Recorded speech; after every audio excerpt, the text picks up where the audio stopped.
Bases of doom. Yeah. What's going on here? Yeah. Can you see me behind all the strings?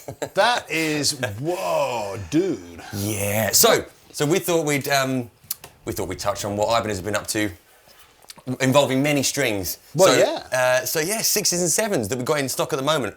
I mean, the 7-string. Can we just start with this monster? I mean, I do apologise. I don't know what was going on there. It sounded good, man, but I gave it straight to him because I'll pick it up and went, forget it. No, I can't, because I can't deal with it. It's a lot. The sixes are all right. I'm just about getting my head around this, but that is nuts because that's got. This is 7 strings and the top one's like a plain. Yeah. So 20 gauge, did we say? It's a 20 gauge. So now you're getting it's like a guitar string. It is. It just totally freaks me out. That's like a sort of a thick guitar G string in it? Yeah. Ish. Yeah. So that's going to take a bit of getting used to. This is all right. I'll get my head around this all right. Yeah. So I'm nowhere. I can just about get myself around a 5 still. Yeah. So this would be a bit of fun, I think, to see what they've got offered, like from anything about 350 quid that Ibanez offer at the moment, which we'll show you in a minute. Well, they are fantastic value. I mean, that's because we looked at. I remember me and Lee Anderton way back. If you go back and look at some of the old episodes, we had a look at. The older version of this, the sort of fan fret 6, and I was surprised back then actually how easy it was just to play, as long as you don't look too closely and freak yourself out. It was actually quite easy to play, just naturally.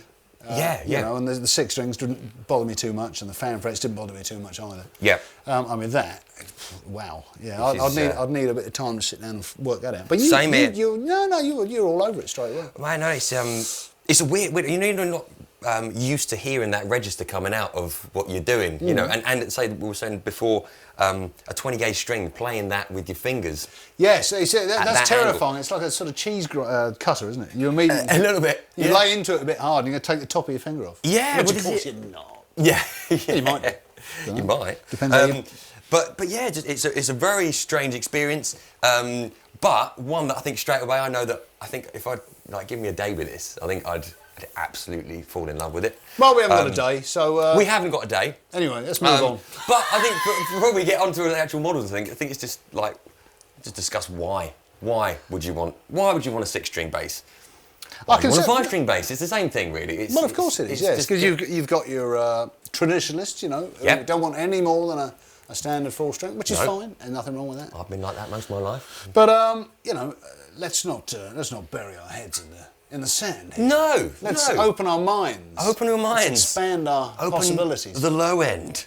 Yeah, well, and the high end as well. And the high end. Obviously with that one. Open the high end. Yeah, so this is obviously, with a 5-string bass, you're looking to add another lower string to it. So go from E, A, D, G on a 4 to B, E, A, D, G on a 5-string. Yeah. And I find that very useful, I have to say. I'm a 5-string player. Yeah, man. I just really like the extended bottom end on it. Yeah, and I think I'm getting I've seen the light, I think, of where that can, you know, the advantages you got with even just a 5. Yeah.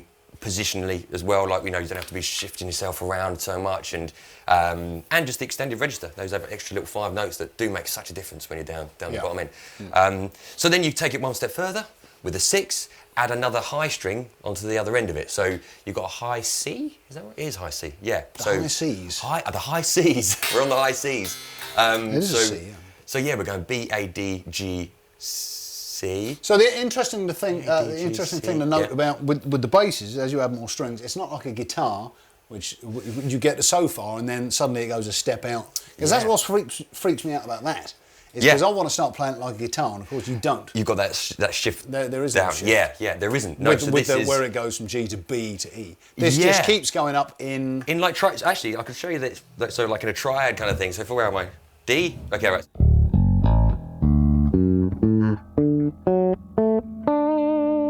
So Yeah, up in that it's in the same patterns of the triad, so you don't get that slight movement. The pattern doesn't change, right? No. You can just play the same patterns all over the neck. Which is quite nice, because I kind of like... They've obviously done that for bass players, because they think they're really stupid. You can't get the little shift in it. It's just... yeah. Well, yeah, no, I'm not all there. So that's... Yeah, so that's where we are with 6, and then we go on to this thing. So this was released from at NAMM 2018, and we had the pleasure of just hunting it down. I think there was a big crowd around this when we got there. We were all together, and it was This is their first foray into a 7-string bass, obviously, is it? Yes and no. So they had if you remember the half-fretted, half-fretless thing they brought out last year. Right. Which was technically a 7-string, but it wasn't tuned like that. We did, yeah. Was that a 7-string? It was, yeah. So you've got 3 fretless strings and then 4 normal fretted round strings. Wow. I'm not actually sure. I think it's still in the catalogue. You can still get it. But so they've done these experiments over the past where they will just open it up and go, right, I wonder if we can do this. Right. So I think there's been possibly a version of this out before, but correct me if I'm wrong, I think this is definitely the only one in the catalogue right now. And they thought, we'll open it up from the 6th string and give you another high string. So you've got a high F to add to the mix. So B, E, A, D, G, C, F. Yeah. It's a lot. And if you can't cope with it, I guess you just take the F off, right? Yeah. Yes. Yes. F off. Yes, F exactly. Off. So now, so there are some sort of modern dudes, some players, aren't there, that are really sort of embracing these these things. Absolutely. I keep hearing Thundercat's name sort of bandied around. What's Monster. that dude all about? Tell me about him. Oh, I'm old. Tell me stuff. Oh man, he's got a signature Ibanez. Right. He plays it. Okay. Yeah, we looked at. How many strings has that one got? It's 6. It's a 6 string, but interestingly, it's a kind of like it's like a single cut. Kind of like big Les Paul, kind of, like an arch top kind of body shape. Right. The heaviest thing I've ever picked up. Really? It was just, we had a go, like Chris and Josh were, and oh man, it was nuts, wasn't it? And 10 grand? Yeah. 10 grand, yeah. 10,000 £10,000. Yes. Wow, that's impressive. So we were going to try and get one to have a little look at, but then... yeah, I don't know. They're pretty rare. You couldn't afford the postage charges. And I couldn't afford the post. Yeah, can you imagine trying to cover that? DHL wanted 70,000 quid to deliver it. Sorry, bear with us. That's better. No, I've got a tea bag in the way. Look, that's why I'm drinking it like this. In case you think I'm really nuts. I'm just trying to teabag it. I'm trying to get around the tea bag.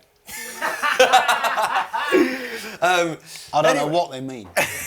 We digress. Right. This is the only model. I mean, actually, pretty reasonably priced. I'll run you through some specs from here. But $899. So if you want if that's what you're after, that's not a lot of money, is it? I don't think it's one that's of the things. That's not £10,000, is it? It's not £10,000. I think it's one of those things that Ibanez do really well. Also, is bringing something into the market it's not going to be everyone's cup of tea, obviously, but it's priced in such a way that if you want to kind of give it a go, it's not too much money to get one. So $899 I think is really sensible for this. And we think we can open this up. I was playing up the top. You have got a guitar-esque kind of thing going on there, but also this harp piano kind of vibe that you can get going. I'm sure with a loop station, this could be loads of fun. Oh, that's a good idea. Yeah. Maybe we'll try that at the end. Anyway, if you're not all asleep at home. Sorry. So what are these things here then? So okay, right, we'll come back to this. I'll do some specs on that in a minute. So we've got some other... The funny thing is, I tried putting it in the stand earlier, it doesn't actually fit. I'm going to keep it here. You might have to invest in another stand if you want to buy this. Build your own stand if you want to buy this. You need one of those sort of other, more simple, on the floor stand. Yeah, and I haven't even got onto the idea of cases. I haven't even tried this in a bag or anything yet. I don't know, that headstock doesn't look too friendly. It might be all right. Yeah, I'm sure they've thought of it. Yeah, and what else we got then? Don't you stay there. Oh, right. There you go, so I'll pass this one over. Right, so this is where they start. Yeah. If you want to get yourself into 6 string. Yes. And you have £350. You are joking. No. Are you serious? Serious, man. 350 quid? 350 quid. 6-string bass? Yeah. That's amazing. So that is, again, a new model they've introduced. And again, just to encourage, I think, people just to open up a little bit and go for it and just give it a go. That's absolutely amazing, because on first pickup, that's a really nice nick. Yeah, isn't it? It is. Really it's not slim that way, but it's slim that way. Exactly. What do you call that? What's the opposite of deep? Is it the depth? Undeep. Undeep. Shallow, of course. See? That's great. Undeep. Chris is from Malta, right? And he's telling me how to speak English. That's good, isn't it? Thank you, Chris. Yes, shallow or undeep, as I like to call it. Yeah, man. But, the action's fantastic. Is that like out the box? That's out the box. We just got these through last week as well. Well, that's how much? 350 quid, and we sold a few of these already. This is the first time I was glad to see there was one still on the wall because they've just flown out, and rightly so. I'm really not surprised at that sort of money. That's just nuts. It is. So this is the SR306 EB, I think it's called EB for weathered ebony, like the finish. Ooh. What was it? WB probably makes more sense.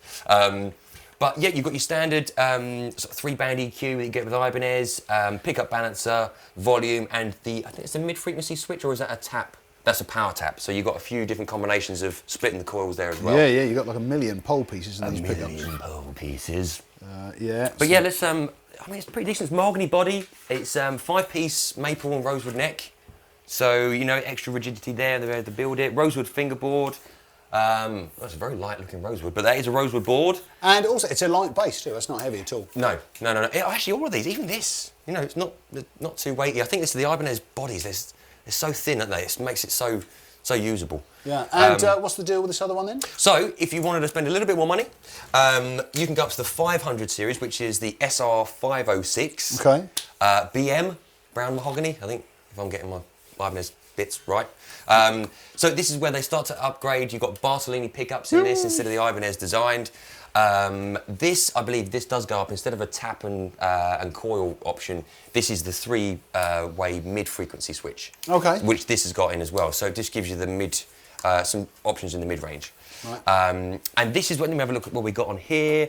This is 535, so it's again, another 200 quid, not under 200 loads quid. Of money, is it? If you wanted to go up to that, they will upgrade hardware and everything as they go up as well. Is this active, this one? That is active? That is active, yeah. Wow, I can't believe that. Let's go on it. That's nuts. It is, and let me just check the specs on this. We've got, Bartolini pickups and a Bartolini EQ as well. So this is probably where a lot of the dosh goes, is upgrading your pickups and electronics on this. Okay. Because still mahogany body, but yeah, the finish on the back of these necks, again, really, really decent. Yeah, nice sort of satin finish. That's my sort of favourite thing. I like a bit of a satin finish. Yeah. Yeah, cool. Well, what's not to like, really? Well, if you want to get into experimenting a bit and getting some 6-string basses, I mean, wow. Well, there's no better place to start, is there? I mean, nobody else can be doing anything for that sort of money, surely. I'm just trying to think. I mean, it's like Warwick we're dealing with at the moment, and Spectre. There's not much. Spectre do a few up into the Korean-made through-neck versions, but you're looking like 900 a grand they start at. Right. But 6 strings, this is it. Like they've mapped this out really well, I think. There's one more to show you actually. Let's just let me pull that into the mix because this is where you can go up one more step. Yeah. It's actually the model that you and Lee reviewed, mate, but this is the new incarnation of it. Okay. So that one is what they call the SRMS 806 BTB. I love their numbers. Got it right. Brown toppers burst. Really? Interesting colour choice. Brown toppers. Anyway, the mind boggles. The mind boggles. Make your own jokes up. I mean, it's... Yeah, so this is, again, keeping the 6-string feel, 6 strings, but you've got the multi-scale neck on this, so they fan fret the frets, like so. And quoting Ibanez, that should give the low string no audible flabbiness. Oh, I could do with a bit of that. So basically, meaning you got that extra little bit of length on the scale on the B string. Right. So just that extended range means it's not I flapping get that, around but anymore. look, you see the nut is fanned out that way. Yeah. So there's more distance between there and there than there is there and there, you'll see. Hence the fan fret thing. And also they've done that thing with the pickups where they've sort of angled them back. Absolutely. A bit like that Chowny thing that we looked at, Yeah, that's it. Again, it's meant to hopefully, sort of make the higher end of it more pronounced. So, right. That's your 800 series. This is where it jumps up a little bit to, I think it's 939. Okay. 939. So, just gives you a bit of an idea of where it goes to. Obviously, this is like poplar bowled top. mahogany body. It gets a little bit more into the sort of aesthetics of where they go, like up to the premium series of Ibanez. They do this exotic wood thing really well. I love this matching headstock. I've got to mention now, if anyone can tell me what panga wood is, that'd be great, because Ibanez are using it as a fretboard. Panga. Is that not? I thought he was in the Night Garden. Panga. Iggle Piggle. What's his name? Upsy Daisy. Bugger. It's 24 Sioux Lane. Oh! Panga. No, it's not 24 Sioux Lane, it's another one. It's panga. I know the one you mean. You know the one? I do. Some of kids. Yeah, I have, yeah. Panga. I can tell you. Joss. Panga wood. Miletia stuhumani, commonly known as panga, is a well-known species of timber that is native to the southeastern Afrotropics. So nice. Thank you, mate. A bit of Joss. Well known. Joss says, speaking yes? in tongues there. The parquet floors. Oh. And exotic hardwood flooring. So it's well known in the flooring industry. Yeah, in doing the floor up. Not only is it called panga, but this wood refers to the light and dark patterns in the heartwood, which is said to form a partridge breast. Oh! So there you go. Whatever that means, partridge panga. Nice. Well, there we go. Another new. It's normally Ibanez that we find these new woods. Wengi, Weng, or whatever. Wengi. Purple Heart. Panga. Partridge in a pear tree. And a partridge in the heart of the wood, wherever that is. So yeah, I mean, it's just a bit of an introduction. If you want to, if you're bored with your normal 4-string or 5-string, why not try 6 or 7, basically? Oh, yeah. So if you're curious as to what these things are like, you know, what better way to start? 350 quid is no money at all. No. And that's a really nice bass. Absolutely. Yep. I think we should probably have a little play with these, because I think, so you played that on the intro as well, didn't you, mate? Yeah. So I think we'll play these for you to have to sign off with. But yeah, I thought we'd just get in there quick. I've only got one of these. We've only got one of these in stock at the moment. I know it's a little bit different, but come down if you fancy a try. Or if you don't fancy it, just get it. Just buy it. Give it a go. Almost send it back if you don't get it. I'll buy it. Spoken like a true salesman. Just buy it. Oh, I forgot about the stand. Okay, I can't put it down. All right, it's fine. Right, I think that we should have a look at this, you know, because this is like the entry level one, right? 350 quid. We need to show folks what they're going to get for their 350 quid. Definitely. We've talked about the specs. It plays really nice. Doesn't it? Should we show them what it sounds like? Absolutely. Yes. Slowly. I'll do it slowly. What do these things do here? These? Right, okay, I'll show you. Get down. I'll show you. Get down, son. So we've got, hang on, mates, get this right in the right order. Treble, mid, bass for your normal EQ, 3-band EQ. That's boost and cut, or cut, maybe. So if you want to take it away, you're more than welcome to. If you want to boost it, you're more than welcome to do that as well. Pickup balancer, just here. Move between the pickups, master volume, and there's a power tap switch. So you've got different ways of splitting the pickups. So it'll either be in series, parallel, or they'll take, I think, the outer chords. So, yeah, okay, so when you're saying that, you're talking about, because each pickup has 2 rows of pole pieces, and you're saying that you can have, like, all of them on at once, and then you could have maybe the 2 outer ones just outer, because this makes it sound ostensibly different, right? Yeah, oh, absolutely, yeah. It makes the pickup sound very different when you start doing that. So that's why they do it. Top, outer, or you can have the in or different combinations of. So, and then obviously when you play around with the EQ as well, you've got endless possibilities of tones and strings. Well, let's go through some of those tones. Nice. Some of the tones. Right. So where are we? Let's start back pickup. So we're starting here. And everything is flat with the EQ. So I'm going to start boosting the bass first, then mid, then treble. All right. Just to let you know what I'm doing. Cool.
Nice. Finished? I did. That was quick. Yeah. Well, Cool. do you know what? So we had their back pickup, front pickup, then both pickups, and I was just boosting bass, middle, and treble. Right. So you can hear going back and forth between that, and then just kept it on the both pickups, kept the EQ flat without boosting anything, and then just took you through the different switching options. And you can really hear actually there's a nice variance between them all, and that was sounding great. Yeah. And it's like it still plays nice. It plays really nice, yeah. 3, 4, And bearing 9. in mind, right, I do not pick up a six-string bass from one year to the next. Yeah. So it's really not that hard.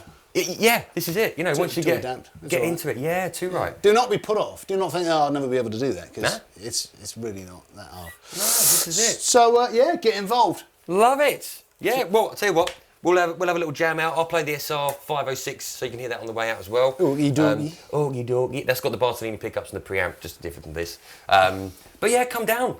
We've got all the strings. All the strings. All the strings. All 7 of them. All 7 of them. Yeah, because we were thinking, would, this, when you have to replace this, do you have to buy like a custom set of strings? Or do you just have to make your own setup? I know that's easy enough to do, isn't it? Making your own Pretty much. I mean, I think if you can Would go... a regular guitar string go on that? I think Lengthwise? I'd have to try them because that is a pure like plain 20 gauge string. So it's 20, 35. I wrote them down somewhere. 20, 32, 45, 65, 80, 100, 130. So you can pretty much get like a 5-string or a 6-string bass set, Right. and then just hunt down a really decent quality 20 gauge string just in case you need to dig in a bit because that does feel a little bit light, but endless fun. Right. So yeah. On that bombshell, we're going to say bye-bye. Hope you've enjoyed our little feature on these lovely basses. Yeah. I've been Nathan. I've been Lee. This has been all about the bass. And if you enjoyed it, great. Come back and see us again, and we'll see you next time. Okay, bye. Bye now. Bye.